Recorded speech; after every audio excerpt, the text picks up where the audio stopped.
So much has happened in the last 24 hours. We had a Beverly Hills trailer. We have a Menendez brothers update. We're going to get to all of that, but the last 12 hours have been the wildest. There is a traitor amongst us, and we are going to expose them. I hope you're ready. Let's dive in. You're listening to No Filter with Zach Peter, your go-to source for all the latest pop culture and reality TV tea, served fresh all week long. Now, let's dive in. Whew.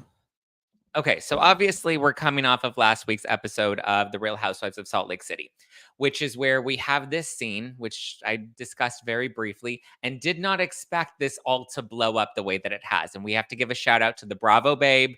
Bravo Babe did some digging and did some uncovering of stuff that I already knew, right? So in this video with Whitney, we see, or in this scene from Real Housewives of Salt Lake City, we see Whitney is on this conversation with this quote unquote podcaster named Adam, who we now know of is Up and Adam. And he got some information from none other than $25,000 sunglasses, Dana Wilkey. Okay. Dana Wilkey got this info. Apparently, according to the Bravo Babe, it looks like she had taken this info from somebody else and claimed the info as her own.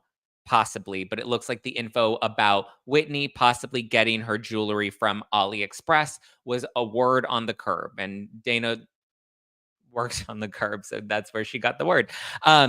Anyway, Dana then ran with this story about Whitney and her jewelry. We then see this scene with podcaster Adam talking to Whitney, where he reveals that Lisa Barlow was the one who put this rumor out there. She's the one that gave this information to Dana Wilkey. Right? That's what we watched on Salt Lake City. I believe he has since come out and said, no, that's not true. There was Frankenstein editing and like they spliced my words together because, Bravo cares about him so much. They're going to splice his words together, which is also interesting considering Whitney in her confessionals. And in this week's episode of Salt Lake City, Whitney stood on the fact that her friend, podcaster Adam, told her this information about Lisa Barlow leaking the story to Dana Wilkey. The reason they didn't feature Dana Wilkey in the episode is because I've heard she was asking them for $3,000 to use the screenshot on Bravo, which is not true, which they would never pay as a usage fee. Like, she's a clown if she thinks that that's, if she thinks that that's realistic. But then again, wasn't she arrested for like defrauding people and like taking money from an insurance scheme? I don't know. It's on the internet. You can Google it. So she just lives in a land of delusion, right? But so I came out and I was like, well, it's no wonder that Up and Adam and Dana Wilkey are putting out false stories and colluding together and trying to leak things that are not true or false narratives, because it happened to me last year at the Bourbon Room.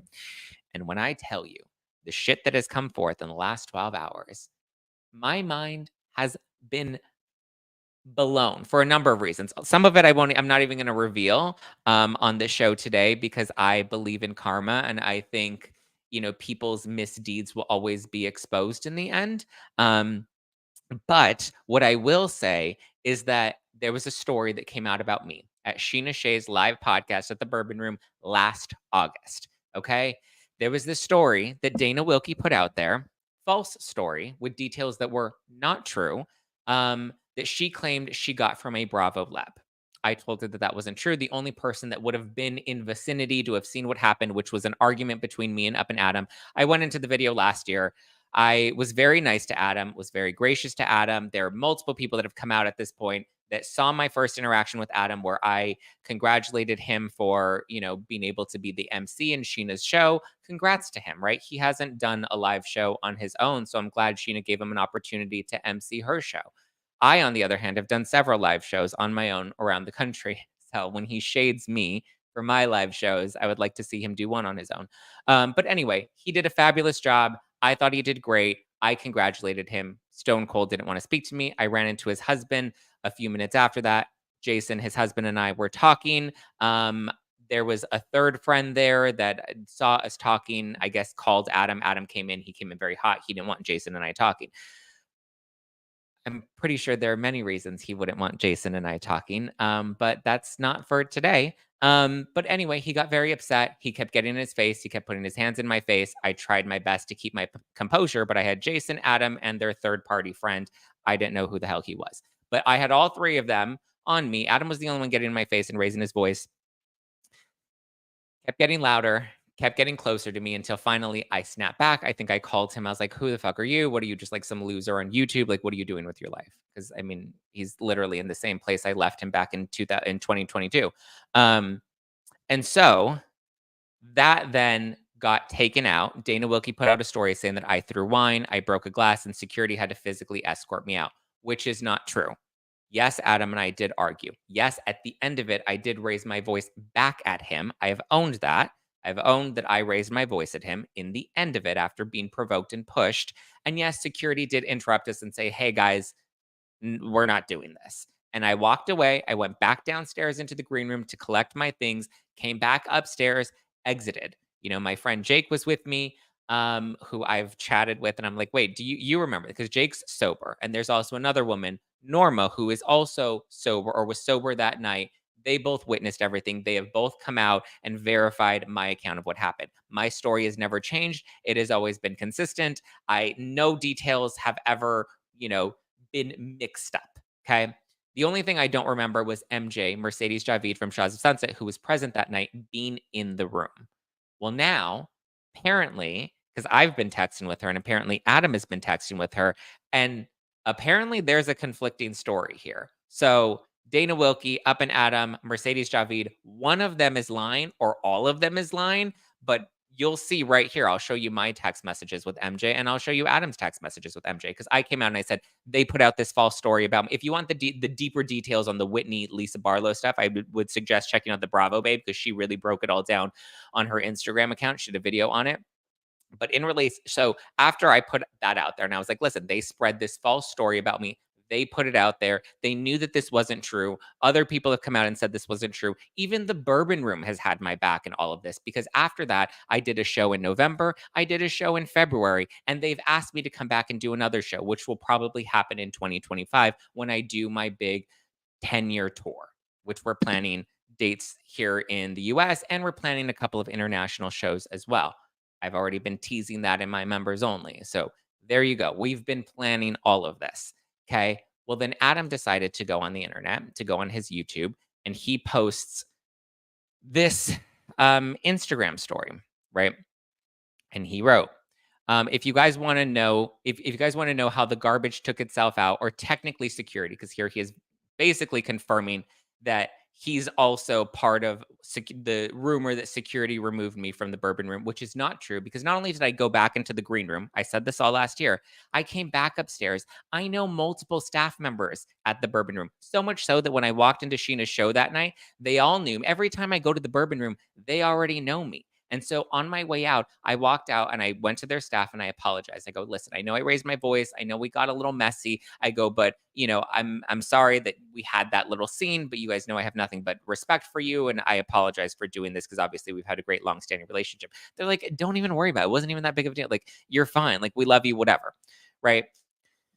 So Adam posted how the garbage took itself out, or security technically, at Sheena's show. Mercedes Javid was there. She texted me saying how ridiculous the shit show was and how none of it was my fault. I have no problem addressing the insanity if needed. So then why have you never addressed it? But well, no, he doesn't address it because he has Dana Wilkey do his dirty work and leak the stories for him, right? The two of them have always been in cahoots with their fake stories. Um, he said, but it was like a year and a half ago, and it seems a little played out at this point. Instead of using me for clicks, maybe use that same energy towards Spotify and ask why they still won't sign you. Also, let's be very clear, because he's referring to a deal that we were going to go into with not Spotify directly, but with their subdivision of Spotify called The Ringer. To be very clear, I have a 2-year contract with The Ringer. Okay. You can see that's why I was on Morally Corrupt. I hosted You're Doing Amazing, Sweetie for The Ringer. I was on The Ringer Dish. I've been on The Ringer reality TV feed multiple times. I have a contract with The Ringer. I am paid to give commentary on The Ringer, which is a subdivision of Spotify. So let's be very clear. I have a contract with Spotify. Not only that, but with No Filter specifically, I have a separate relationship with not The Ringer, but main Spotify. That's why, if you'll notice, all of season 1 and 2 of Disaster Daters, which is my third podcast. I launched Disaster Daters this year with my friend Jeff. We're planning season 3 right now. All of Disaster Daters was filmed in Spotify studios at their headquarters in downtown LA. Not only that, but just yesterday, I was at Bossa Nova in Hollywood meeting. My manager and I were meeting with my Spotify rep to discuss Q4 promotions and 2025 video initiatives. So I have a relationship with Spotify. I'm sorry he has a relationship with some, what is that, Cloud 10 that debunked whatever network that everybody leaves because it's so low budget. I'm sorry that he tried to launch Hot Messy Podcast and that failed. So he canceled it within 3 months. And that's why it's no longer on Apple. I'm sorry that he tried to launch his podcast with Monica Garcia. What was it? The Salty Tea or Iced Tea or something tea. That ended in what, 8 weeks? So Disaster Daters is still going. We're planning season 3, and the Pop Report is still going. We have a new episode today. So all 3 of my podcasts are thriving. I'm sorry that his Up and Adam show continues to, I think as of today, it was, number 158 on the charts as of today. So congrats, he finally broke the top 200.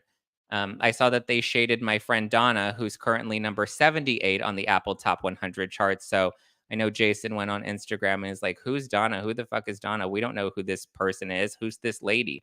Well, you should know this lady because she's killing it on the podcast charts. She's currently number 78, and you're currently 150. Congrats on breaking the top 200. All 3 of my shows have broken the top 100. And no filter stays in the top 100. But anyway, I digress. He posted this about MJ. So what do? I sent this text message to MJ because obviously I have her phone number. I sent this to her and I said, "Wait, is this true?" She responded, "No," which is interesting because last year when the story came out to Dana Wilkey, here's another text message from MJ. I said, "Hi, love. I'm so sorry to drag you into this, but Dana Wilkey is claiming that the night of Sheena's show at the Bourbon Room that I got into a fight with Adam where I threw wine at him and broke a glass and had to be physically taken out by security, which absolutely did not happen. She's claiming that you're the one that told her this. I don't believe that's true, but I wanted to verify that with you." And I sent her a screenshot of somebody that told me that this is what Dana Wilkey was saying. She literally says, "I do not know Dana Wilkey." You can also see the timestamp. This was September 12th, 2023 at 7:56 p.m. I went to Dana. I said, MJ claims that she doesn't even know who you are and doesn't even claim that this is you. Not only that, hold on, I'll do you one step further, right? Because screenshots can very easily be faked, right? But here's my phone. You can see this is the Messages app. I'm going to go straight to Mercedes Javid because I text her this morning sending her the latest screenshots that Adam just posted. But you can see this is a real text thread with me and MJ. You can see June 14th. June 14th at 3:40, she said, "Zach, hi, Hunt. It's MJ, MJizzle." And I said, "Hi. Just saw your DM. Yes, at the Bourbon Room." She said, "KK, he, June 15th." When I asked her to be in my show, because obviously Bravo had blocked Lala from coming on stage that night. So MJ ended up filling in for her. So the timeline checks out. You can verify that this is a real.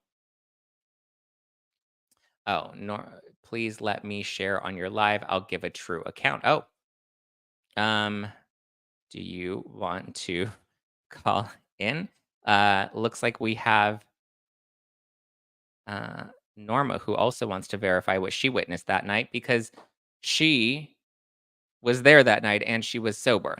But anyway, so you can prove, I'm showing you this is a real text thread. This is me and MJ. So these are real text messages, screenshots of text messages so that you know that they're not doctored because Adam went and posted this text message on his Instagram story, which is very long and very detailed and also very strange. But anyway, we'll read this for you. Adam posted this text message that's supposedly from MJ. I sent her copies of all of this morning and asked her to verify whether or not this is actually her. She has not responded. So at this point, she may look like she's pretty guilty in all of this too. And maybe she's the one that's talking out of 2 sides of her mouth. I've tried to give her the benefit of the doubt. I've always been very kind to her. When Gigi and Reza were in my show after the Bourbon Room incident with Sheena in August, Gigi and Reza were in my show in November. And Gigi had a lot of unkind things to say about MJ. And you know what I did? The day after I heard, or the day after, before this got out, before anybody had before anyone had anything to post or show how crazy things were with what MJ said, um, I went and I text her and I said, "Hey, I just wanted to give you a heads up. Here's the text message. I said, "Hey, I just wanted to give you a heads up. I had Gigi and Rez in my show last night. Gigi had some things to say about you, mostly regarding the traders. Obviously, you know I adore you, and any issues you and Gigi may have don't affect my feelings towards you at all. You've always been so incredibly kind to me." And I sent a heart emoji. She hearted it and responded, "What a loser." So I reached out to her. I gave her a heads up. I've always been very kind to her, right? So Adam posts this long text message, which may be from Gigi, may not be from Gigi. At this point, I wouldn't put anything past him. But it says, "Okay, I feel bad for him." Him referring to me. Sorry, Norma. I'll answer your phone call in a bit. Let me just finish reading this. So this text message allegedly came from Gigi. It says, "Hi, I feel bad for him," referring to me. "If he didn't have a sober friend there to help guide him that night or the next day." I don't know what the next day was, but Jake certainly didn't come home with me. Did I have a couple of martinis that night? Yes, I went out. I was having a great time. I was enjoying myself. She said, "He walked up to us, you, me, and my podcast producer, Narad, were already talking to you. I think you noticed him eventually standing behind you. And I said you pivoted your body to say hello to someone else. And I said hello to him. I haven't had any negative experiences with him ever. I was in the dark about the details of your falling out. And if you recall, my girl, Narad." So is Narad your girl or is Narad your podcast producer? "Narad and I went back to the theater room to say bye to people, but everyone was gone except for you and a few fans and your husband. And then Zach went up to him and it got explosive." That's not true. It did not get explosive when Jason and I were talking. And when Norma calls in, she'll verify that for you. It did not get explosive until Adam re entered the showroom and got in my face. Jake has come out and confirmed that. Norma has come out and confirmed that. And when I was at the House of Villains event last October, I had two ladies come up to me that said they were also there at the Bourbon Room and remember this incident. She says, "That was exactly what happened. My guess is that he probably would not have behaved that way had he been more sober. We've all had blackouts. And from the little that I know about your personal life or Zach, LOL, we've all been overserved and acted like a fool. Hopefully, we have friends who could tell us what happened the next day since our own account of things can be foggy." Yeah, I had multiple people come out and explain what happened. Because, like I said, I had a couple of drinks. I've owned that. I raised my voice to Adam once I was provoked. I've never denied any of these things. I've always owned my role in all of this. If I made such a scene at the Bourbon Room that security would have to physically remove me, why would they continue to book more shows and continue to try and want me to come back to the Bourbon Room? So either MJ's talking out of both sides of her ass, which I've now had a few calls with some chumps and some people that apparently don't even like MJ. Again, I've never had a bad experience with her. When Gigi talked crap about her on stage at my show in the Bourbon Room in November, I gave her a heads up. I reached out to her. I've always been very kind to her. When she was on the Traders, I reached out to her. I sent her a sweet text message. I've had no issues with her. After Sheena's show at the Bourbon Room, she's continued to be nice to me. So if this is true, and these are the things that she was texting to Adam, which also feels a bit fishy because, like, why would someone spend this much time recounting all of the exact details of "I was so drunk and I was behind you and I saw this and thank God his friend came out." Like it's a little too detailed. That's exactly what happened. It's just a bit strange. Not only that, oh yeah, Norma reminded me that even the night of, to verify that I was not going to the Bourbon Room to look for a fight with Adam, I sent Norma a text message the night of Sheena's show, August 27, 2023 at 6:25 p.m. I text Norma because she obviously knows Adam and I, and she's tried to mend issues with Adam and I in the past. I said, "Adam did great on stage. I was very happy to see him up there shining." She said, "You are the best," with a bunch of emojis. And I said, "And I mean that sincerely. I know how much he struggled with stage fright and he killed it." She said, "I love you." She said that she also shared this text message with Jason that night. That's a text message from that night. Sheena show at the Bourbon Room. I did not go in looking for an issue. Or not they, Adam caused the issue. Here, let's call Norma back so that Norma can verify what she remembers seeing that night because she was there that night and she was sober. I don't know if MJ was sober, but Norma's willing to go on air and not lie and talk out of two sides of her ass, but Norma's willing to go on air right now and reveal what she remembers from that night. Hi, Norma. Oh, hold on. Norma, are you there? Good morning. Good morning. Can you hear me? Yes. Can, yeah, can you hear me? Yes, can you hear me? Okay, so I'm going to give everybody some reference. I have to freeze. Wait, I'm listening to you on the thing. Okay, are we good? Yes. Okay. So this is my side of the story. I have been following all of you for a couple of years, and then when you had the Spilling the Tea live, I went to New York. It's my son's birthday. I had coffee with you and Adam. Everything was great. And then I'm going to be real honest here. I was a little bit closer to Adam than I was to you, although it was favored nations. But I told Adam, listen, I'm friends with Zack after whatever happened between you guys. I was not part of that. But there are some people who were members who got in the middle, but that's a different story for a different day. And so when they came out for the Bourbon Room, they were like, "Oh, Norma, please come on." I had lunch with Adam a few months before that, and then he went on Sheena's show.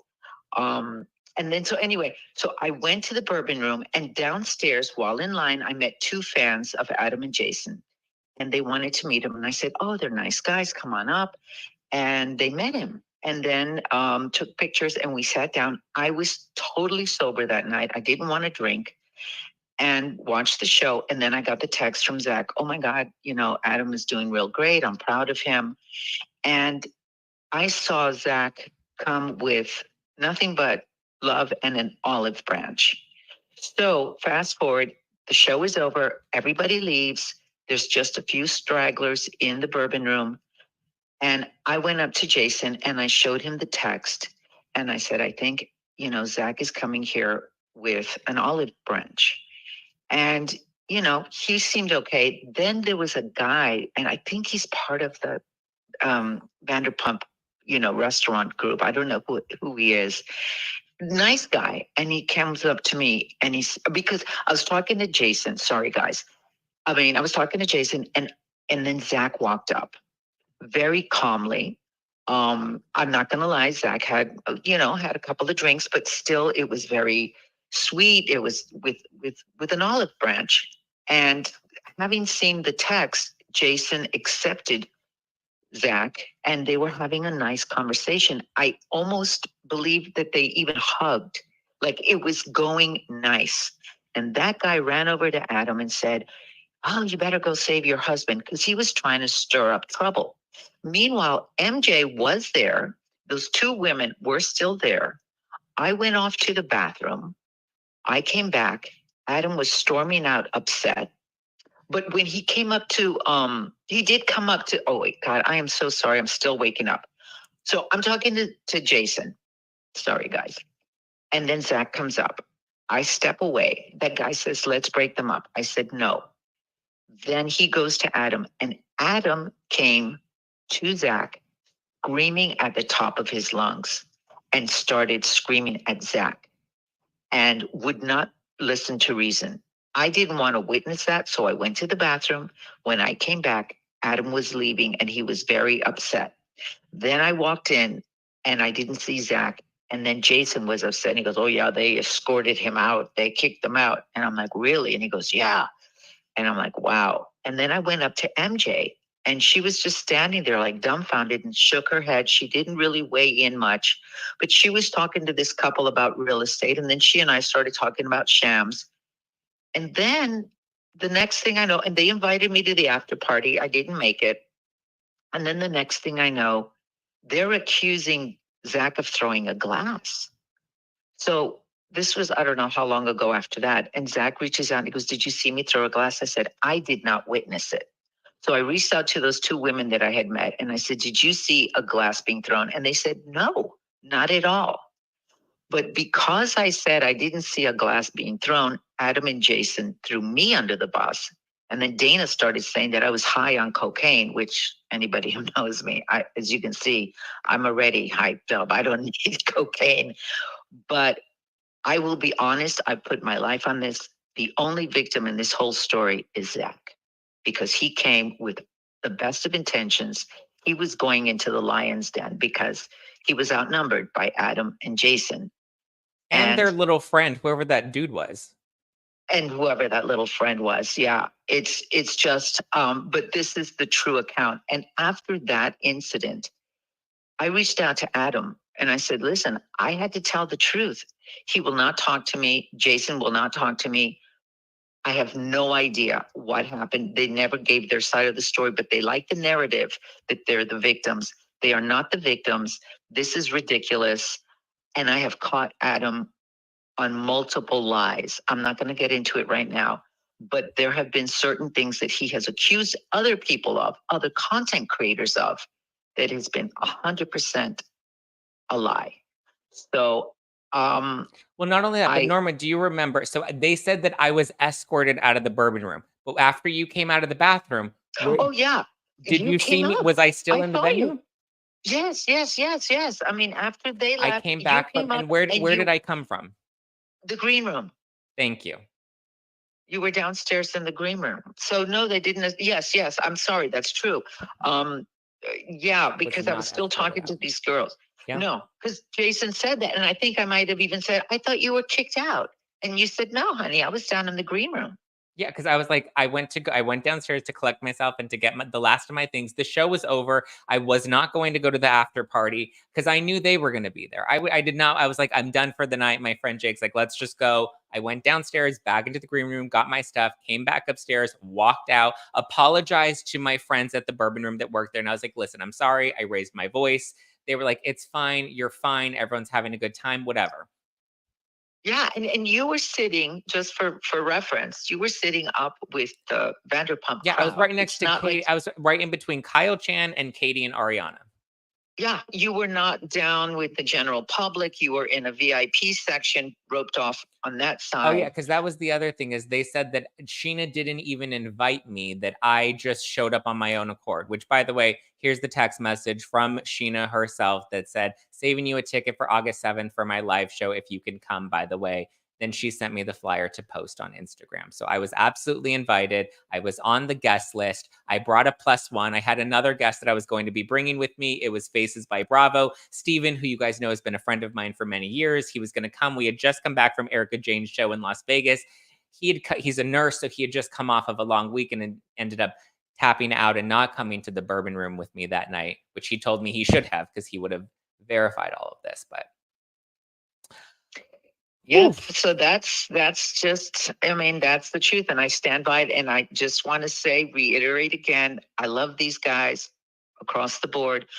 But at that time, I was a little bit closer to Adam and Jason. Yeah, I remember. And I always try to stay neutral. But if I had to pick a team at that time, I would have been, Zack always has a place in my heart forever and ever. And by the way, I had to, we'll talk later. Yeah. But no, but then when I saw what happened, and I was in New York, and Zack reached out to me and he's like, Norma, can you please verify this? And I'm like, yeah, no, you did nothing wrong, nothing other than go there to support. And then I did hear from them, I think the next day or something, where they said, well, why did Zack have to come up and that was not the time or place or the venue to do it in.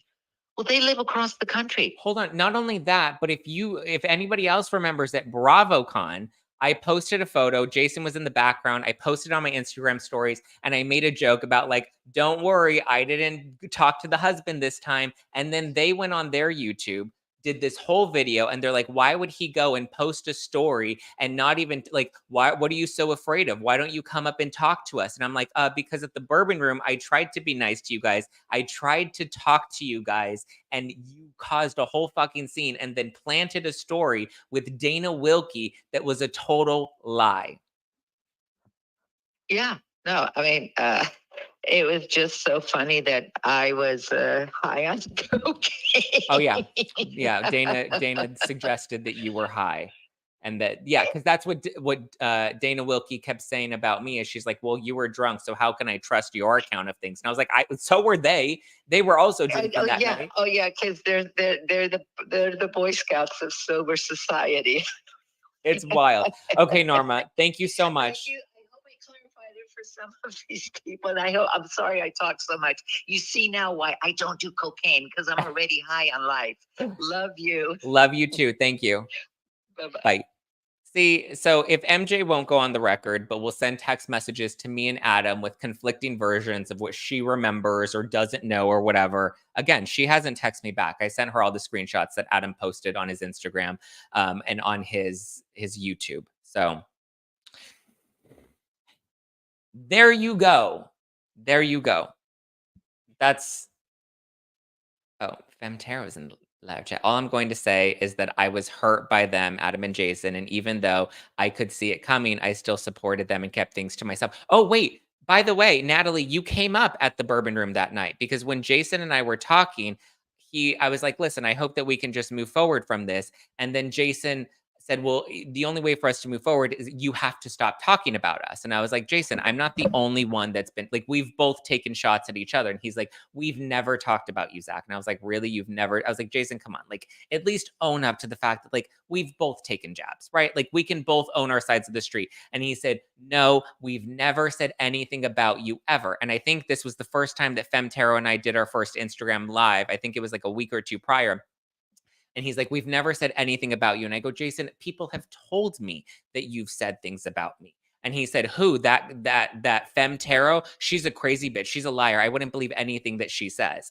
And the second that those words came out of his mouth that night at the Bourbon Room was the second I knew that Jason was just as much of a liar as Adam is. Because I'm like, I knew I was never close to Fem Tarot prior, but I knew Adam or I knew Jason and Fem Tarot were close. And if Jason was so casually, because I didn't bring up Femtero, but if he was so casually and willing to just throw her under the bus and call her crazy and call her a liar, then I was like, that was your friend. And I didn't bring her up. You brought her up. You called her crazy. You called her a liar. That shows me exactly that you're just as dirty as he is, and you will throw anybody under the bus because that's exactly who you are.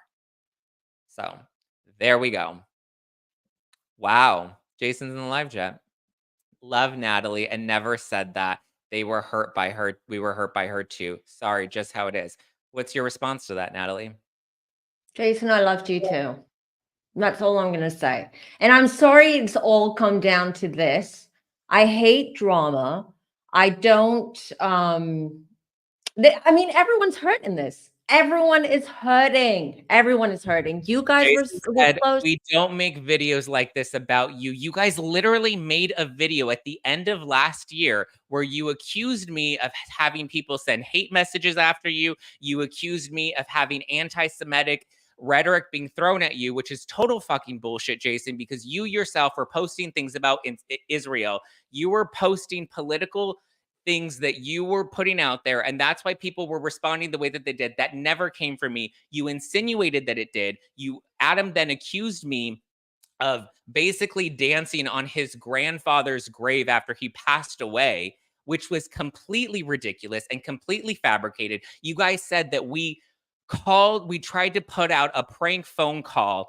We were prank calling you while you were at his grandfather's wake, which is on camera. That exact moment was on camera. I released the footage on YouTube. It was June 15th, my 30th birthday at the Bourbon Room. We were on stage. Jolene Lunzer went out because you guys trashed her in that video too. You guys trashed the real Andy of Beverly Hills in that video too. So don't say you don't attack other content creators because you've attacked them a number of times. You do it in a subtle, shady way, but I'm tired of you attacking me and all these other people that I know work very hard, and they will all come out and have their story. You just attacked Donna Bowling on your Instagram stories, Jason. Do I need to show that?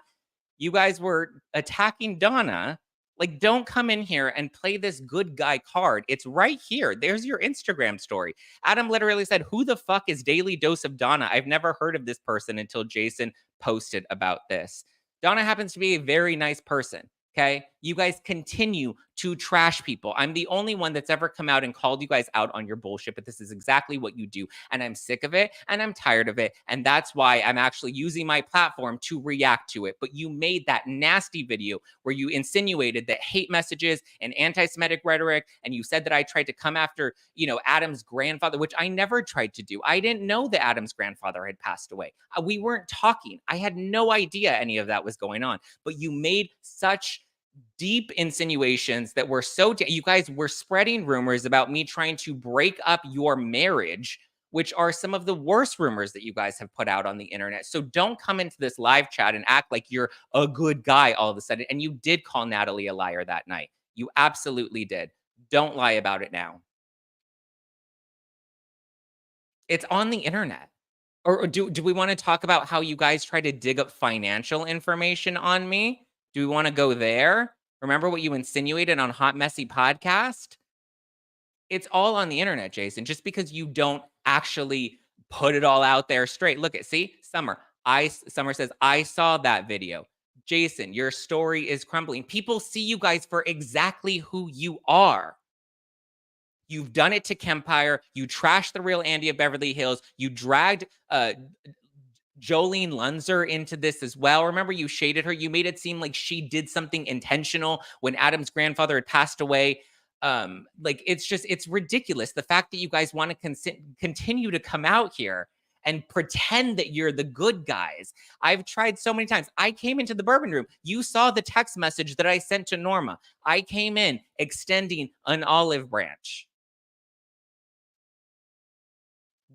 Daily Dose of Donna says, this is the October surprise we all wanted. At least Jason is coming on. That's a step in the right direction, I hope. Listen, I tried to do this with Jason before. I tried to do it when he and I spoke on the phone when Adam and I were first having issues. I tried to do it at the Bourbon Room when he and I were having a very nice, calm conversation. Every time I have tried, it has always escalated. And I will be honest, Jason's never the one that has escalated it. No, you vetoed having Kempire from our New York City show. Do you want to know why I vetoed having Kempire from your New York City show? I'll be honest about why. Because Adam told me that Kempire is not a supportive content creator. He told me that Kempire was stealing thumbnails from him, stealing his text, stealing his style of thumbnails. And so therefore, he believed that if we had Kempire in our show, that Kempire would do our show and then leave our show and talk shit about us afterwards. So I said, why would we want someone a part of our show like that? Why would we want someone to be a part of our show? I have since gotten to know Kempire very well. He's a very nice guy. Why doesn't he talk to you, Jason? Why don't you answer that for me? Why doesn't he talk to you?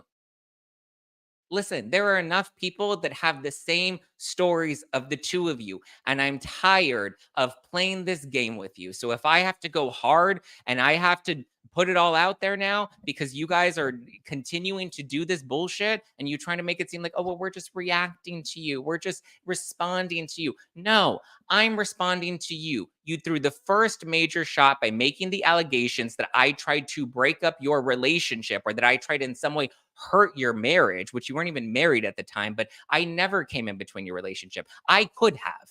I still can. I never have. I'm not that bitch that's going to go that low. Your relationship is your business, and I've always supported your relationship with Adam. So don't come in here with that bullshit. Do not come in here with that bullshit. We have to because you won't let it go. Oh, come on. That is such bullshit. Look at Summer says, Jason, I've seen the videos of you and Adam talking about Zack. There have been many of them. I've seen them too. People send me the clips of them. Y'all are giving Jason and Adam too much of your time. I agree. Jason's the one that came into my live chat tonight. Never said that, and you've never come in. See, I don't believe you because there are too many people, too many other content creators. You don't think I didn't hear about the dinner from BravoCon? I don't know if you were at that dinner. I know Adam was at that dinner. I know he was at that dinner with 2 other content creators, and I know the shit that was talked about me at that dinner because those content creators have come and talked to me. Storm Doris, Jason, you blocked me and your husband harassed me. That's not cool.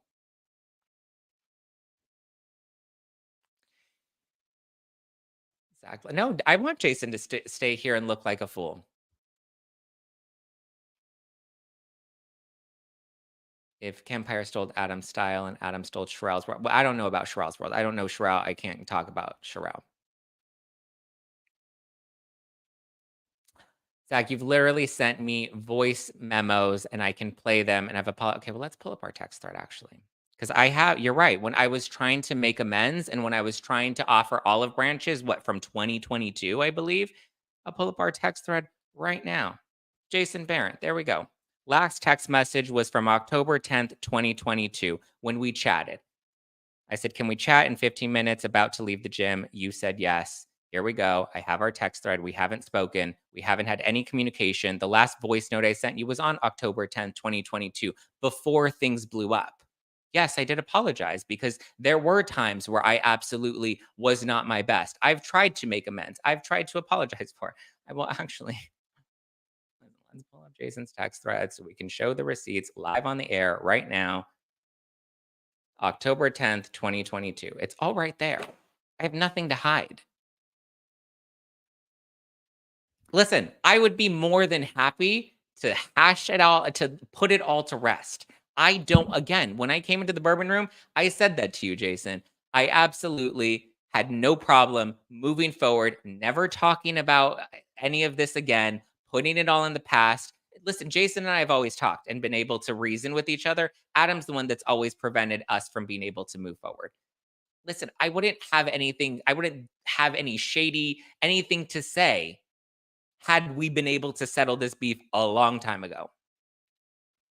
Donna said the difference between Adam and Jason and Zack is that Zack is accountable and apologized. I've always been accountable. I've posted shady tweets. I've thrown shade on this show. I've talked my shit. I've owned my side of the street. But Adam and Jason have always consistently said they've never said anything negative about me. They've never said anything negative about anybody. There's been zero accountability on their end ever. Literally ever. You keep admitting that you did things to hurt us. No, I keep admitting that I did things when I was hurt. I reacted. I said things. I was shady. I've owned that. You've never once owned that. You've never once owned that you guys dug up financial information on me and then shaded me about it on the Hot Messy podcast. You've never once owned that you were talking and telling people that I tried to break up your marriage. I know multiple people that will probably at this point come forward and reiterate the things that you said to them. Do you remember? Do you remember when you were telling people that I guess came on to you and you said that you would rather fuck a tree than fuck me because I was trying to break up your marriage? What am I just pulling these things out of my ass? No, people have told me the things. I've heard about the 2-hour phone calls with you and other people. I've heard about all of it several times. Zack has always been an open book, accountability. I've been accountable in this live. You can see Jason's comments. He continues to deflect. They've never once owned up to anything that they've ever done. Even if they said, you know what, maybe we said some things that came across or were taken out of context or got lost in a game of telephone, they've never even owned up to that. Ever.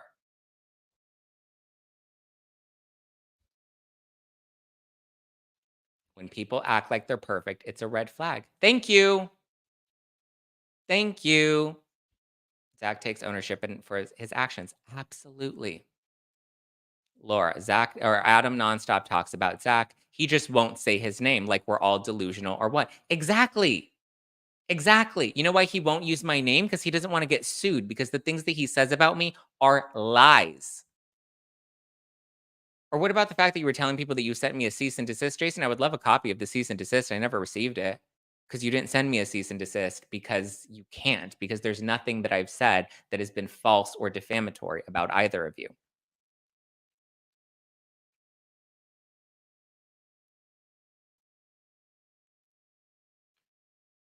Yeah.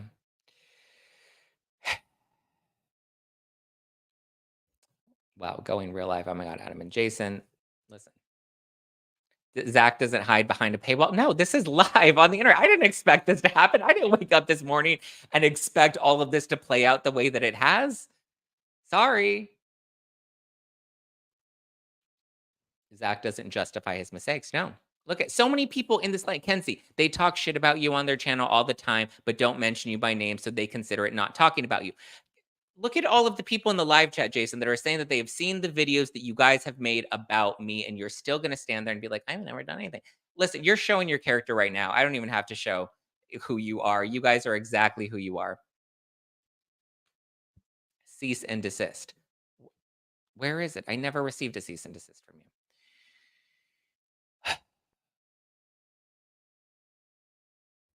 Twan, I love you, Zack. You can tell a lot about a person's character when they're able to take accountability for past deeds.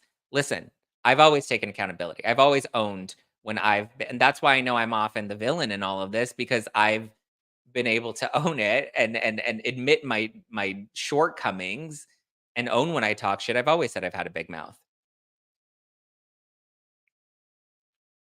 Look at that. Janet, I remember Zach even talking about how sad he was to have the loss of the friendship, even though his grief of losing his friends, he has owned up to his shortcomings. Yeah. Kat, I don't like that Jason keeps denying everything. There's nothing at all Jason or Redacted did. You couldn't have done nothing, Jason. No one is that perfect. Thank you. Thank you.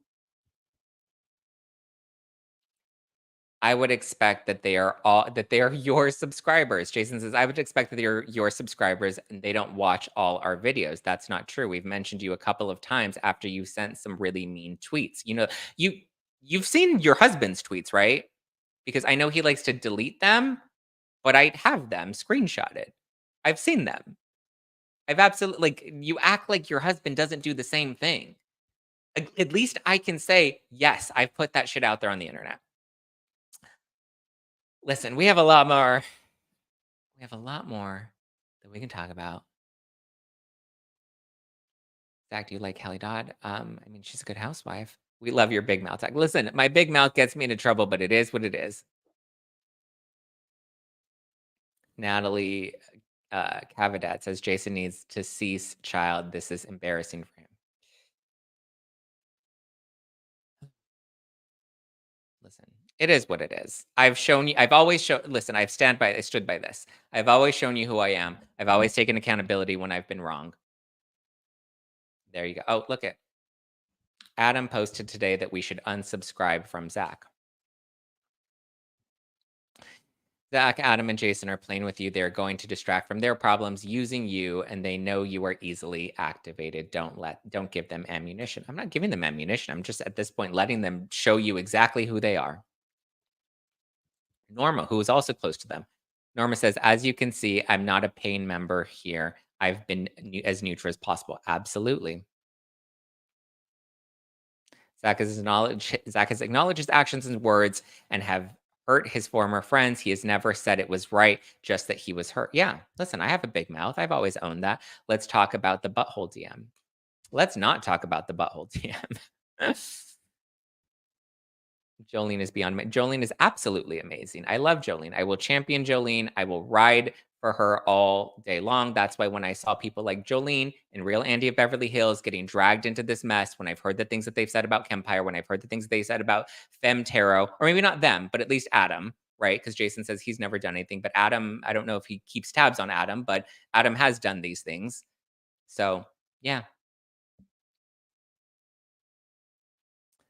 Mallory says, I can attest that Zach has never said to unsubscribe from Up and Adam or any other content creator. No, there's room for all of us. I've always said that. I have respect for anyone that does what we do. Okay. All right, let's move on. I feel like this was supposed to be like a 10 to 15 minute thing, but we have a lot more that I do want to get into, and a lot more tea that I want to spill. I'm going to get off my soapbox now. How can you change it when it doesn't stop? When you apologize and we both are able to take accountability and move forward. I'll say this live before we move on. I will say this live on the internet for everyone to hear.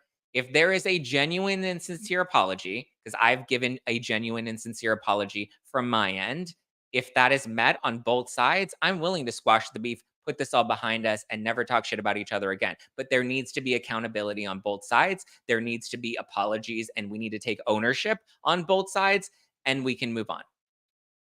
Jolene is amazing. We've never talked about it. It's on your video. The video where you said a content creator called us on stage at an event. Well, we were at my grandfather's wake. It's in your fucking video, you liar. It's there. You shaded her because I remember I was texting with her and she felt so bad. She thought that you guys thought that she did that intentionally. She never did. You can watch the footage from my show. I put the clip on YouTube.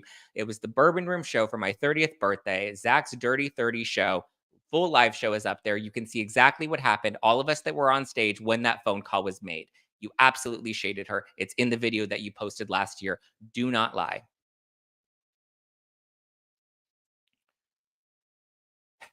Okay, we're moving on. I love you guys. I appreciate you guys. Thank you for letting. Thank you. I appreciate you. Okay. Hi, Natalie. Hi. Sorry, I left you in the waiting room for so long, and I apologize. It's okay, but that was a lot. That was a was a lot. I wasn't expecting all I that, but wasn't I just want expecting to that either. I just want to say this, that a lot of us got hurt. You know, a lot of us, content creating is a hard job, what people don't understand. And relationships can be complicated and can be all over the place sometimes. But what is happening here, and I'm gonna stay out of it because I was hurt, but I never spoke about it in public because I do believe that some things can be kept, you know, behind closed doors. Not everything is for public consumption. Plus, I am not a commentary tea channel or anything like that, so I don't want to take away from my content. But what I will say is that I do believe that you're hurt. Jason is hurt. I know Jason better than Adam because I was very close to Jason and I loved him, truly loved him. But I want to say that we're all hurt, right? So what you're saying, what they're saying, or what Jason is saying comes from a place of hurt. And I'm not excusing anyone right here. I know a lot more of things from backstage from back in the day. And you guys, I don't know. I said this to you in private, Zack. I think you're doing the right thing. You're you're standing up for yourself, right? You are someone who's you have no filter. That's why your podcast is called. And you say it as it is, but I really truly believe, and this goes for Adam and Jason as well, because they're watching and they're here. And even if they weren't, that would be my message. Let it go, you guys. Honestly. And I'm talking energetically now. I would love to. And I listen, know Norma you is do. terrified that I sent that text message that night. I tried to come in with an olive branch. I was not met with that same level. So that's why at BravoCon, when I saw Jason there, I didn't approach him because the last time I approached him, it was fireworks and I wasn't going to do that again.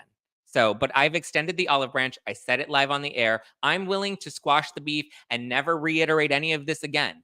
But the only way I can move forward is if there's actual accountability and people own their shit. And that's it. So we do have other topics to talk about. Thank you guys for being here. I need to get rid of this energy. I'm like, whew. Can we do a seance? What do we do? What do we do now? No, we don't do a seance. Okay, how do we cleanse the energy? We cleanse the energy. Okay, first of all, close your eyes, okay? Put your feet down, both feet on the ground. Both feet on the ground. Take deep breaths through your nose, in through your nose, out through your mouth. And recenter yourself.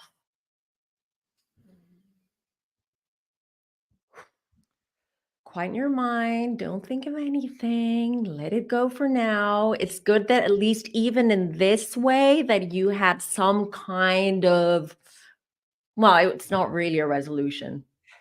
But you know what I mean. Listen, hopefully it's a start, because if it had to play out for everybody to see that I've extended the olive branch, I've said that I'm willing to bury the hatchet and just move forward at this point, I would be happy to do that.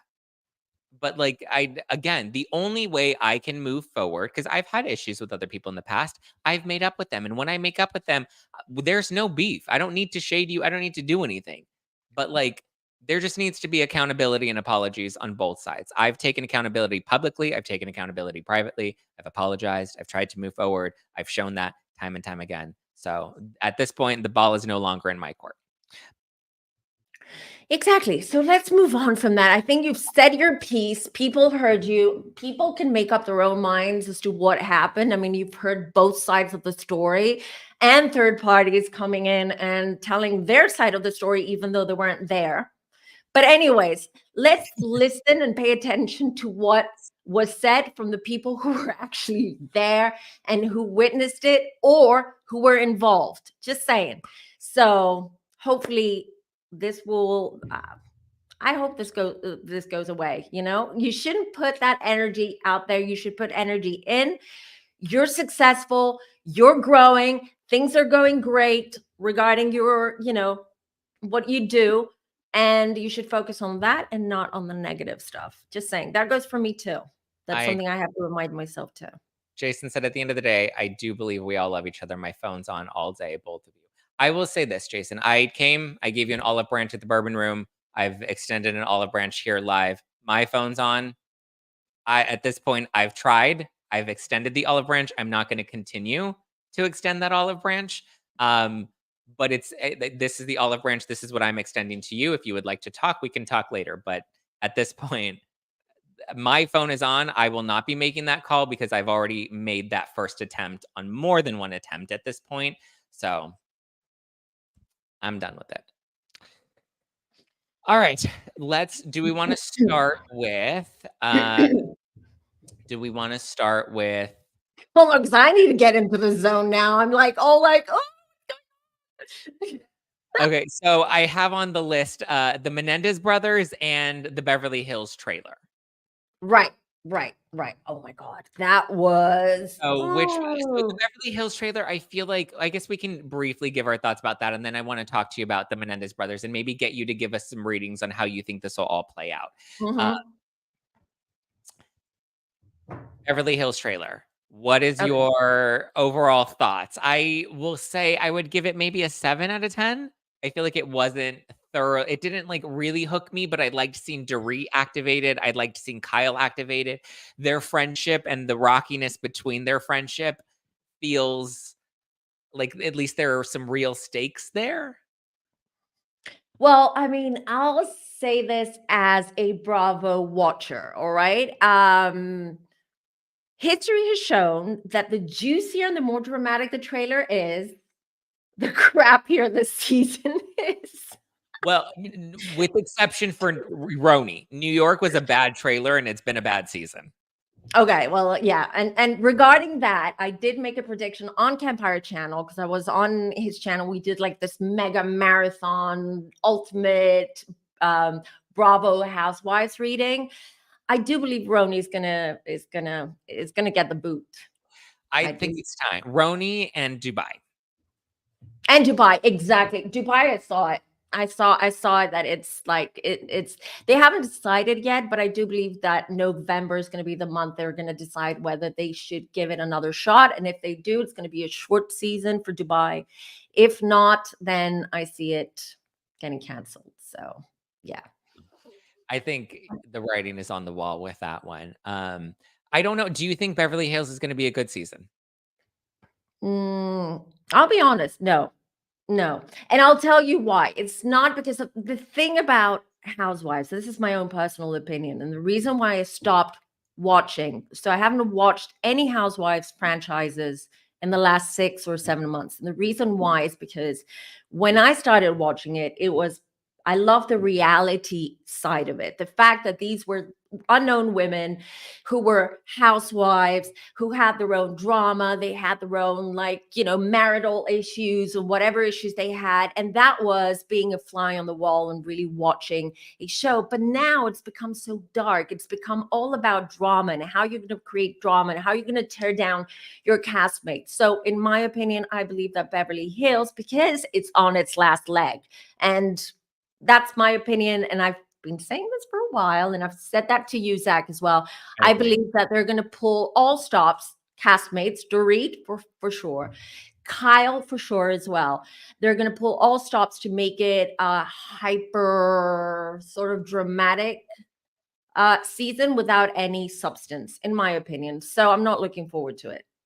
Yeah, I agree. And okay, so there's something that you just said right now that completely clicked in my brain because people are like, Housewives has become so toxic. And my argument has been Housewives has always been so toxic. Housewives has always been dark. However, I think you hit the nail on the head by saying that now the drama it's manufactured. So it feels like more insidious because it's like, let me take you down rather than your life blowing up in front of us and we're just watching. Like Taylor Armstrong, Kim Richards, like those storylines in the earlier seasons were dark, but they were real. Whereas now I feel like it's a lot more tactical. And I think that's the toxic part that people are losing faith in with Housewives. That because like Jersey got so dark and toxic because it was like Teresa and Jen and Danielle, and they're all trying to take each other down. And like, it was just so ugly. I agree. And that's the thing. It's not drama that it's real drama. It's drama and how we're going to hurt someone so we can also create the social media buzz behind it and how we're going to do. And you know what? Housewives have been on like for 15 years, how 16, 17 years since like New Jersey started. The viewers are sophisticated. They're intuitive now. They don't fall for this crap. You know what I mean? So the viewers themselves are more demanding with regards to what they're watching, to the content, to the housewives. And I do believe that Bravo sees that.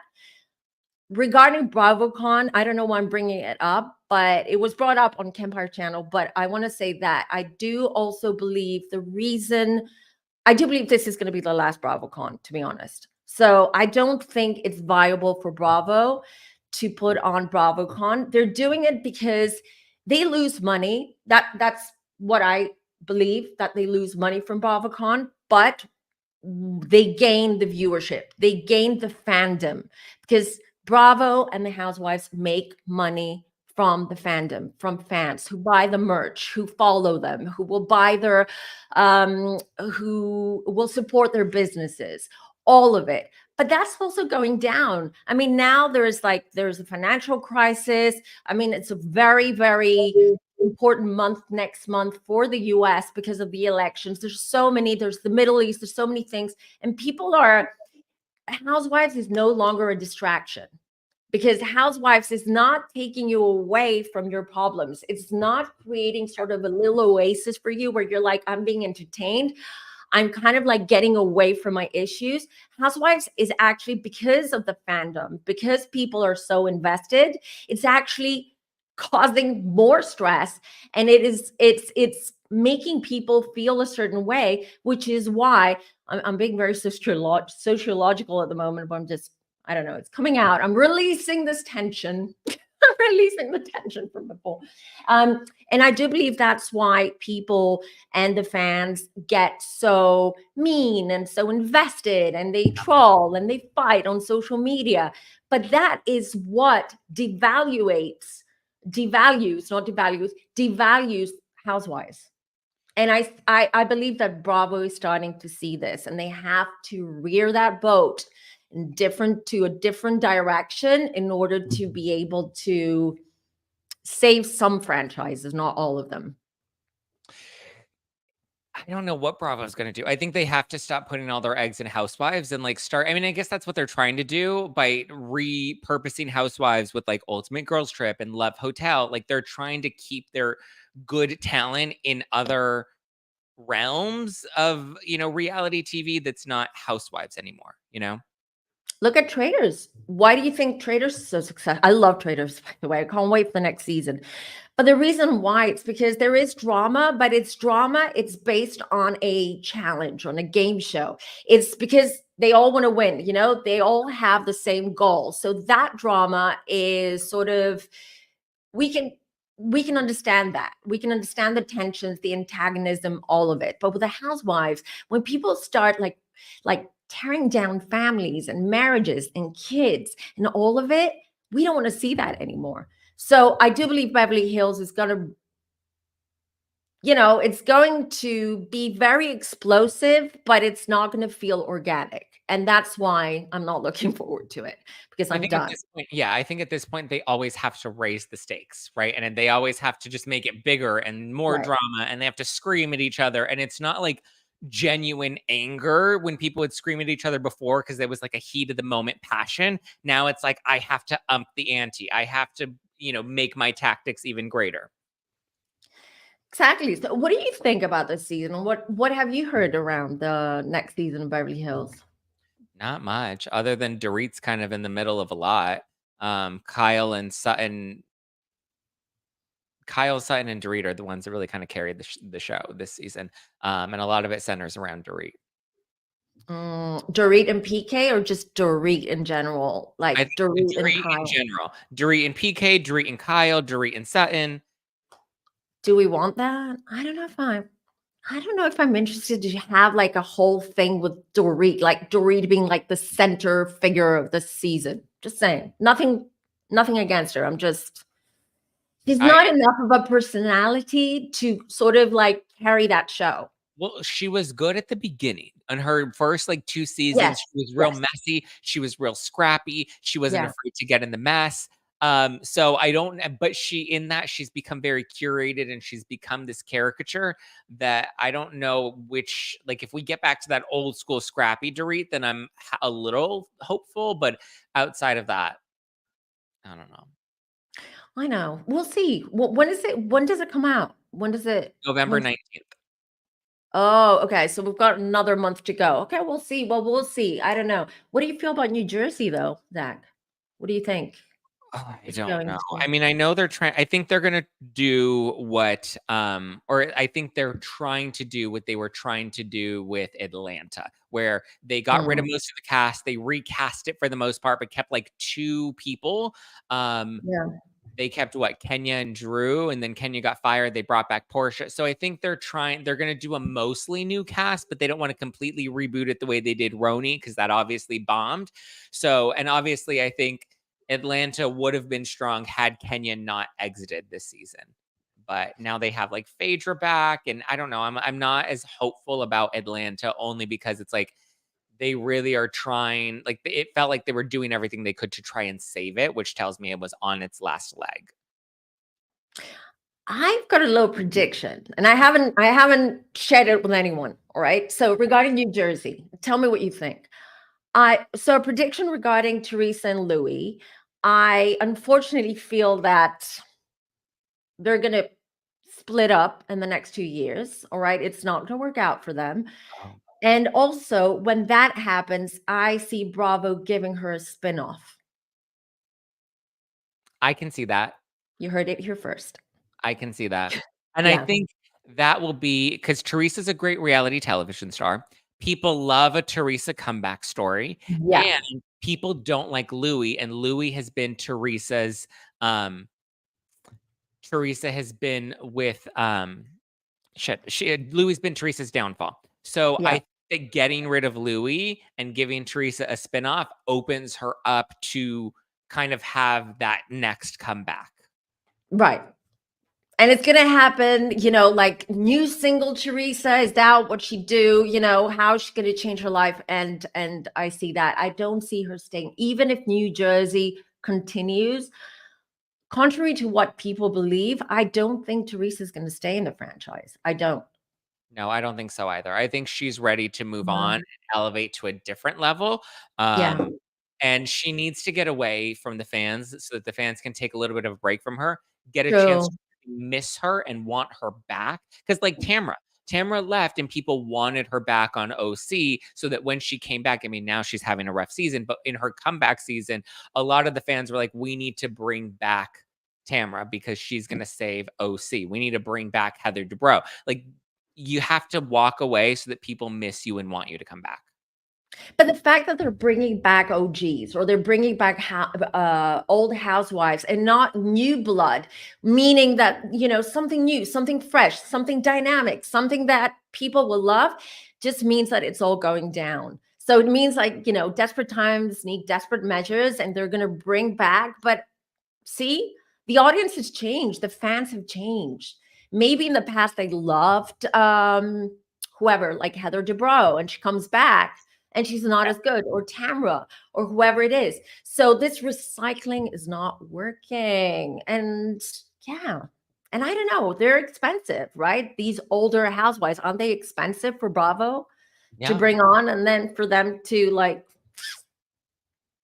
Yeah, which I feel like is kind of the issue that Vanderpump's having right now is I think because we're hearing that Ariana and Lala are holding out for more money and they're the ones that are the hardest to renegotiate their contracts. So I feel like, after a while, that legacy talent does get to be too expensive that they have to find a way to repurpose them.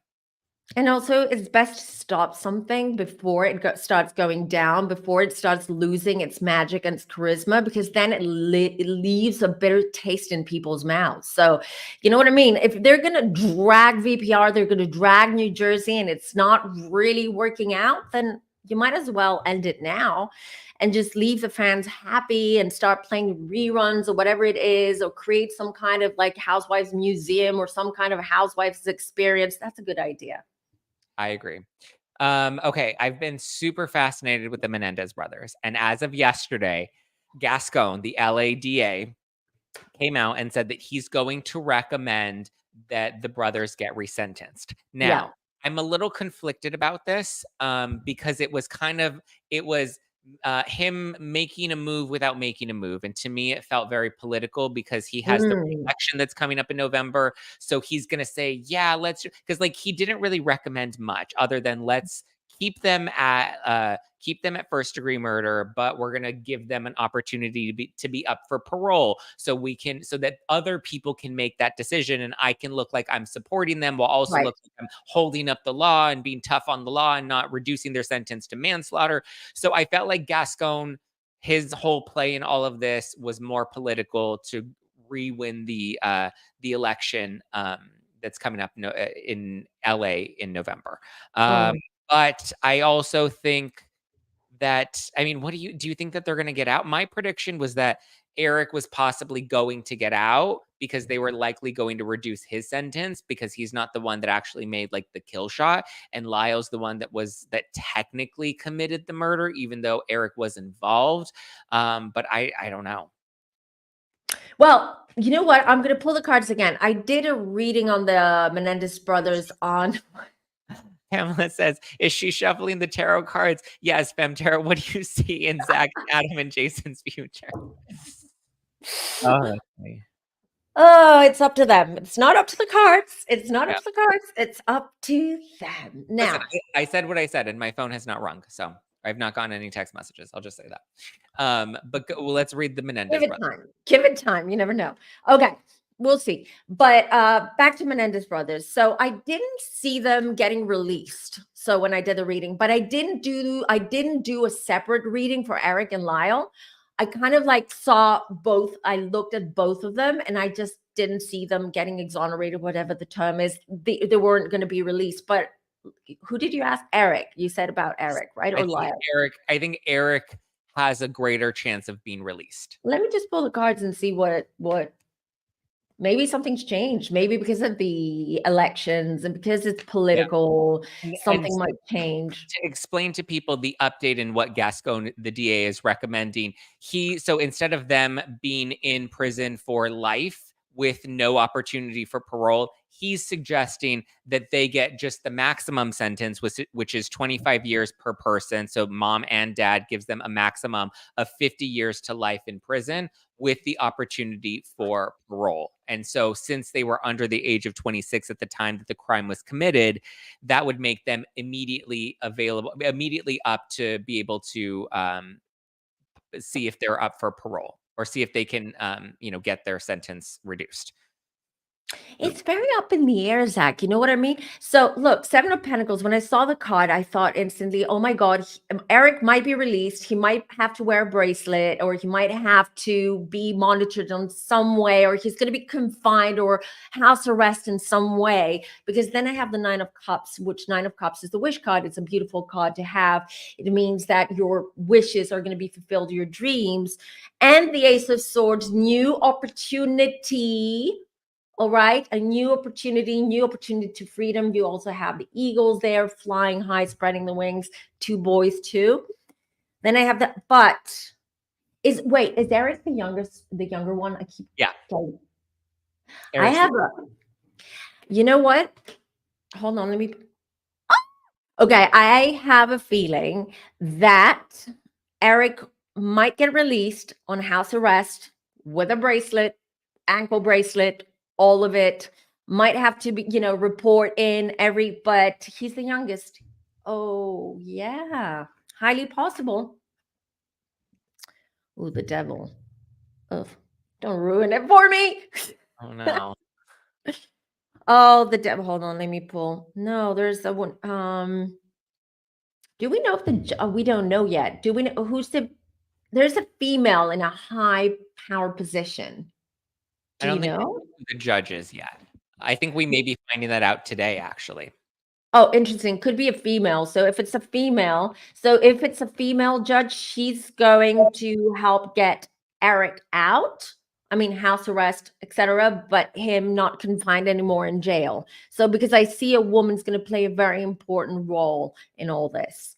A woman like Kim Kardashian, a woman like, because she's No. very vocal in all this. There's also the prosecutor from the original trial. She was in the new Oh, Netflix yeah.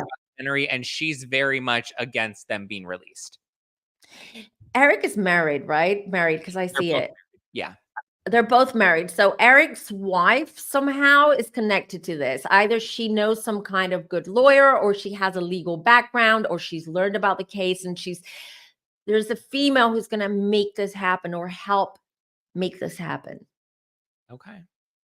And I feel she's related to him. I feel it's his wife. So yeah, I feel like she's taken on his file and his case, and is trying to find the right people and help him get out as well. I mean, I'm ready. I'm so invested in them, so I'm ready. Yeah. See, people are thinking Kim K. I don't know if it's I don't know. No. I mean, Kim's trying, but I don't think she's having much. No, it's not Kim. First of all, she's a Libra. This is a fire sign woman. So it's not. Libra is an air sign. So it's not Kim. No. Interesting. So that's interesting. Knight of Pentacles. Also, I'm seeing a couple of like influential people with money and influence behind the scenes. We don't know about it yet. I'm pretty sure we will find out about one of them in the future who's helping this case. He is like funding this, he's helping, he's bringing in the right people. So someone's definitely invested in this. Someone with money and influence is invested in the Menendez brothers and wants to help here. So we'll find out in the future. But yeah, it looks good for Erik at the moment. So I guess next, so now that Gascon has made his recommendation, they did have a hearing date originally set for the end of November, but I think it may end up getting moved up, where a judge will make their final decision on what they think should happen with the brothers. We'll find out. November is going to be a big month. There's so much going on in November. I mean, what about, I mean, now that we brought up Kim Kardashian, what are your thoughts on the Kardashians? Are they reaching the end of their yes. road? Yeah. Yep. They're reaching the end. I mean, with everything going on with the diddler right now, call him the diddler. I do not want to call him his name or any other name, because I've done enough readings on Diddy and diddler for me to get psychically attacked, feel drained, all of it. There's such dark energy around it, such dark energy. But anyways, I digress. Regarding Kim, all of these people, they're all a tight-knit little big family. All of these celebrities who are involved in these heinous acts, this darkness, etc. The Kardashians are not out of that, people. They're not. There's a lot of darkness there, and a lot of they're dabbling in dark arts, a lot of things that are slowly, not even slowly, I feel it's going to come out pretty like this. It's going to come out, and some people are ready for it, and some people are not going to be ready for it, and they're going to be shocked. If you're shocked by Diddy and everything that's going down, I mean, then we have the whole the CEO of Abercrombie and Fitch, for instance. He's connected to that. So it's a big web, right? So you guys, if you're invested on all this, just keep your eyes peeled, because November, again, I'm going to go back to November. This upcoming month is going to be huge, not only regarding politics, Menendez, but regarding the music industry, Hollywood, entertainment industry. We're going to see big Hollywood studios as well going down, some of them emerging. There's a financial crisis there. People, when people feel cornered, they act very differently. They act like a trapped animal. They'll do anything to get out of that corner and out of that situation. So the masks are slipping, basically. And that includes Kim K. And Kris Jenner, and all of and Corey Gamble, and all of them. So I've heard that there's it's from other, I mean, I've gone on deep dives about like the Kardashians and their connection to Diddy. And what I've heard is that it has to do with the money. There's money that was shuffled around that in some way got connected to Diddy, and that's how they're tied up in the big web of Diddy land. And there's likely going to be a big financial scandal coming with the Kardashians. Of course it is. And also, what are they all investing in?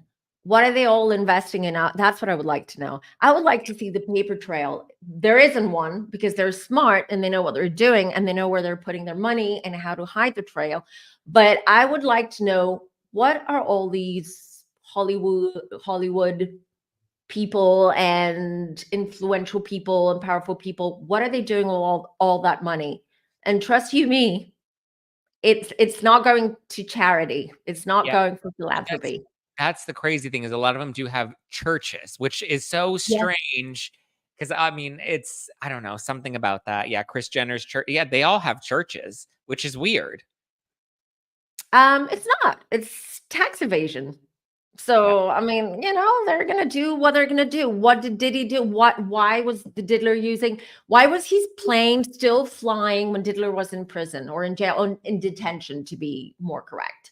So what was he moving? And I had said in a previous reading that I did on Diddler, I could see that, I do believe the tunnels are real because I've seen them. The tunnels, TikTok's like, I know there's a lot of conspiracy theories on TikTok.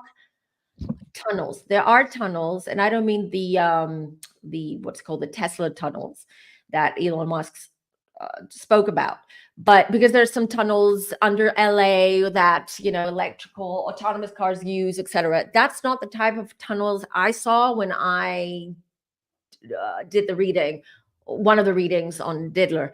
But the thing is, we're talking about a lot of money and a lot of resources that are being used and are being hidden. And all this has to come to light, and it will. And it will. So don't be shocked. It's not just the schmegs. I know, because of we don't want to be flagged on YouTube, but the schmegs trafficking, the narcotics, all of that's just the tip of the iceberg. Wow. There's a lot. Not even my guides will show me everything. Like every time I do a reading, I see something new. I get something new. It's like to protect me, and also it's because people are not ready for what's coming. Yeah. No, I don't believe they are tunnels, Storm, between Diddler's house and the Playboy Mansion. I do believe, though, there are tunnels at a property, not necessarily the Miami one, but there is. I saw one of he owns a home or some kind of property which is sort of nearing the borders to Mexico, and I see there are tunnels there. That's what I was shown by my guide. So, NW says Hollywood is going down. You know, it's so interesting, not to like confirm that or deny that, but like, so in my apartment, if I look outside, I can see the Hollywood sign. And the other day I was taping an Instagram story and I was like, oh, zooming into it. Cause like growing up, I had always like aspired to have a career in Hollywood and entertainment. And I was looking at it and I wanted to, be like, oh, I want like something like, oh, foreshadowing or, keeping my eye on the prize. And then I stopped myself and I was like, no, I feel like Hollywood's going down and Hollywood's not something I want to be a part of. And I was like, just something intuitively was like, back away from Hollywood, walk away from that. Like it's going down, it's going under, it's about to be exposed, and you don't belong in that world. No, you don't. You absolutely don't. First of all, you're not that type of person. You're not attracted to that type of energy. There's a lot going on. And also, look around you guys. First of all, more and more celebrities are going to be leaving. They're going to be leaving the United States. They're going to be coming to Europe. They'll be going to wherever, Australia, New Zealand, wherever it is. Australia, it's a little bit hard to get a visa, even if you're a celebrity. So most of them opt for Europe because it's much easier to live in Europe and come to Europe. And also, why are all these celebrities now all podcasters and, YouTubers and all that? Explain that. Yeah. Mm-hmm. It's crazy. So it's all coming down. They know this. We're going to see next year, 2025, we're going to be seeing a lot of these A-list celebrities scrambling as well. We're going to be seeing and noticing odd behaviors in general, statements, social media, things that they do that are caught in public, them doing. Yeah, it's a lot. So get ready for it. Be open-minded, and all I'm going to say is that it's time for a big purge. This is what's happening. Evil, dark, all of it is being purged. It's exiting, it's leaving. It's time to make room for the light. And that's why going back to the drama, that's why I keep telling you, get rid of that. Like, if you and Jason and Adam can say, listen, let's say that we're done. It's amicable. Let's agree to disagree, but we'll never fight again. That's the type of energy you want around you. Whether, I know it's hard. You're hurt. We're all hurt. We all want to react to those feelings, but it's not always the best thing to do. Sometimes you just have to say, I accept that this person's the way that they are. They don't see my perspective, or whatever they have some personality traits that don't fit mine. And you have to say, I will let go of that, because if you carry that inside you, you're also attracting negative energy, and you're also attracting darkness in. And this is not just for you, Zack. This is for anyone who's listening right now. Bring in the light, get rid of the darkness, bring in the light, and stop fighting with strangers online. I'm not talking about you. I'm just talking generally, because that's the thing. People have amped up. There's a lot of resentment in the world, and this is resentment towards your politicians, resentment towards the banks, towards this, towards that, towards Zuckerberg, towards Musk, whoever it is. There's a lot of resentment out there. Let's get rid of the resentment, and let's make the world a better place, especially now, since all of this darkness is going down. Yes. And, those masks are slipping. Yeah. I'm here for it. Okay, well, that was going to be my final question to you, was like, what do you see? What advice, like, how can we prepare ourselves for the coming months? Stay grounded, stay centered. One thing that I always say on my channel is don't always listen to mainstream media in general, because they do want to bring they want to bring this collective energy down by fear mongering, creating stress. They filter out the news. Not everything is out there. If you can't handle it, just don't follow the news. Don't be on social media. Just protect your energy. Stay grounded, stay centered, stay protected.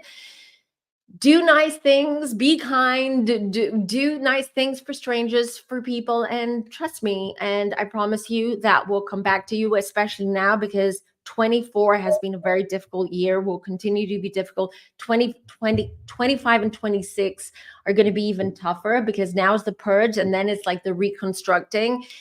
So yeah, I don't want to bring anyone down. This is I'm talking collectively, but what is happening, the positive thing is that we, the human beings, us people, are getting stronger and stronger, and we're getting more spiritually more powerful, and more people are tuning into their intuition and all that.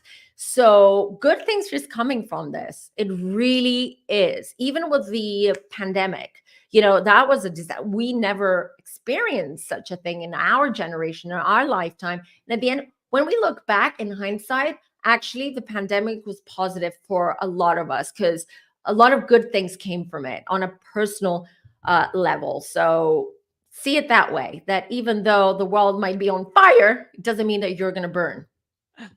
Let's hope not. I've been burned enough this year. I'm tired. No, you're not. You're not. Yeah. No. We all have. So yeah, I know. But yeah, let's keep positive. Let's spread the love. And you do what you do. Listen, Zack, I love you. I respect you and appreciate you. And one thing I love about you is the fact that you say it as it is, no filter, and you don't care. You're just unbothered, and you're uncensored and unbothered, and you're out there, and people might not like it, but at least people respect it. People who respect you don't have to like you, but respect is big. If you earn people's respect, that's bigger than people liking you, in my book and in my opinion. So, and a lot of people respect you, Zack, and that's what you should take from all this, that you're respected, you're great at what you do, you're super professional, You are a great friend. If I need to talk to Zack, he's there. You know, he'll listen. He will give his opinion. He's not going to sugarcoat things. And that's what counts. And if people can't see it, they don't belong in your life. They don't belong in your bubble. That applies for everyone. And that goes for Jason and Adam too. Yeah. Stay in your bubble, you know, take care of you, look inwards, be introspective, see what you can do better, what you can change, and don't mind everyone else, whether it's good or bad. Create the goodness, create what you want. That's it. That's my PSA for today. Listen, that wasn't how I expected all of it to go, but there you go. Me either. Last night we were like, okay, we're going to talk about Menendez brothers and we're going to talk about Diddy. And I was like, yeah, this will be enough for us to cover for like an hour. Did not foresee us having a 90-minute podcast episode where so much got put out there. But listen, I will say there's been a lot of stuff that has come up, especially this week. But I'm hoping that it happened. Like, I'm hoping everything's coming to a head so that it all kind of breaks so that there can be some repatching and rebuilding and some healing moving forward, you know? I believe there is healing for looking forward with all of this. I do believe sometimes you have to get to the bone. When there's a wound, you have to get to the bone in order to start cleaning that and for it to heal. And I believe that you guys and all of us who are kind of like involved in this, because when you love someone or when you care about someone, when you follow someone, you're invested. You don't want to see them hurt. You don't want to see them being attacked. You don't want all that. So I do believe that, you know, this had to happen. This had to happen today, even though that was a long or started yesterday, but this had to happen. And I do believe that there may be resolution. And yeah, I'm not saying you're going to be best friends. I'm just saying that this has to stop. Yeah. You know, this has to stop. Yeah. Listen, That's all. I can't help myself sometimes. Sometimes my mouth just gets, I am who I am, you know? And I do like my mouth just gets me into trouble sometimes. But I'm always like, listen, I will own my shit. I will apologize for my shit. I will try to be Ramona Singer, New Beginnings, better and better. There you go. I feel like I have a little more, like a shred more of like genuine accountability than Ramona, but good. See, I like that. You just exhaled. See, you just got rid of that energy. That's exactly how you should be. Just exhale, let it all go. It doesn't matter. It's not affecting you. It's not affecting your business. It's not affecting your channel. It's not. More, you know, what I'm going to say, people are intuitive. People are not idiots. They see, they know, they can tell, they can form their own opinions. If they think you're wrong, Zack, fine. If they think Adam and Jason are in the wrong, fine. Who cares? Let's all move on. What I will say is I think, and I know it's funny because I was actually just talking with Kempire about this yesterday. He's like, just in general, not in related to anything specifically, but we were just like having our moment, we were chatting, and he's like, you need to learn how to have stricter boundaries. And I was like, he's like, you're so good, and he's like, you're so forgiving. He's like, you're way more forgiving than me. He's like, when somebody does me dirty, like I'm done. He's like, and you are just always giving people the benefit. Somebody said that to me this morning. They're like, you're always giving, because like with MJ, and I was like, is it possible like MJ's lying to me? I go, but I've always been so nice to her. And they're just like, no, I think MJ pulled one over you. But they're like, you need to stop giving people so much of the benefit of the doubt. And I will say this, I always do give the benefit of the doubt. I always do try to look at both sides. And I don't want to change that about myself because I feel like there's not enough of that. I do give a lot. I give extra compassion. I give extra empathy. I, will give you the benefit of the doubt. And if you say sorry to me, I will take it at face value and I will move on from that. And that's just who I always am, because I feel like it doesn't deplete me at the end of the day. But I feel like a lot of people don't give enough, that if I can give just a little bit more, if we could all give just a little bit more, that just puts more love and compassion and empathy out into the universe. What people don't know about you is because they see the sassy side of you and someone who has no filter. What people don't realize that you have a big heart. You really are empathic and you have a big heart. And I'm not just saying this because I'm here and because we're friends and all of that. You are truly that. And I would say, and I would correct you, I wouldn't say that you give people second chances. I would say that you have an incredible ability and talent to kind of stand in the middle of things and see both sides, your side and someone else's side. So that's what makes you open to forgiving, or sometimes you don't even see when something is happening to you or someone is behaving in a sort of way, because you're trying to see it from their way. So that's an incredible ability, and not everyone's able to do that, because usually, when you get attacked or hurt or something happens, the first thing you do is attack back. People will either retreat and hide, or people will attack back. But you kind of like, you try to sort of, feel the situation. You might do that more than once, twice, and then of course that's a detriment to you. Yeah. But you do it, and at least you should be proud of who you are and what you do. I know it's hurtful because you get attacked and you get misunderstood and all of that, but I mean that's life, and you're strong. You're able to move on from that. At this point, I've been ripped apart so many times that Yeah, you have. I feel like it doesn't affect me the way that I feel like it used to, and not from this like place of compartmentalization, but like this place of understanding that I know who I am and I am proud of who I am. And I know that I have my flaws and I know that I have my shortcomings, but I at least am aware of them and I can work through them. Like I know I've done the shadow work and there's more to still be done that will always need to be done. I've looked at the demons inside. I know where they come from. I know where my reactions come from. I, get to know myself a little bit more every day because I know myself so well. There's nothing that other people can at this point throw at me that will, shake who I know I am.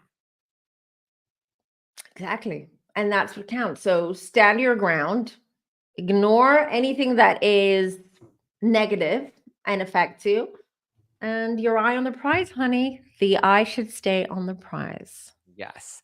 Okay. I think we've given them enough content and enough hot takes for the day. Poor Menendez brothers. They only got one. It's fine. This needed to happen. This needed to happen. I'm glad it happened in a sense, because I do believe that. Yeah. And there'll be a lot more with the Menendez brothers to come now. Exactly. That we have to see what the judge is going to say next. So exactly. There will be more to come. But thank you so much, Natalie. Everyone go follow Femme Tarot. Check her out on YouTube. Subscribe. She does great readings on pop culture. I mean, you're beyond just pop culture. Like you do a number of different types of current event readings, and you also do personal readings. You've given me a few. You warned me about a few things, and I didn't listen to you going into this year. And I knew you weren't listening, and I kept texting you. I'm like, Zack. I was like a big sister that I am, I was like, Zacky. And he was like, I was like, okay, let him, he'll learn. And then he'll come back and feel like I should be listening to you.